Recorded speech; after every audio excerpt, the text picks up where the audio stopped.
A o monetizaciji autocesta nije danas govorio samo ministar. O tome su danas u Puli govorili predstavnici sindikata Istre i Kvarnera te Hrvatskih laburista.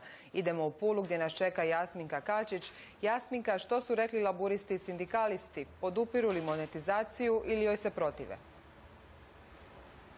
I jedni i drugi protive se monetizaciji istarskih, odnosno monetizaciji autocesta.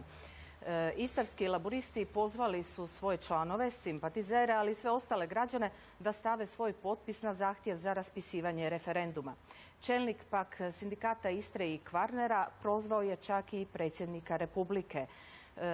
Monetizaciju jedni i drugi smatraju štetnim i neprimjerenim načinom za rješavanje problema javnog duga. Istarski laburisti su protiv monetizacije autocesta jer smatraju da vlada nije izabrala najbolje rješenje za smanjenje javnog duga, nego upravo suprotno.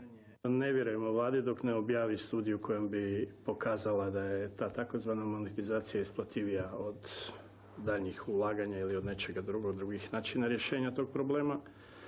Očita je netransparentnost i neuvjerljivost vlade u provođenju namjere monetizacije autocesta.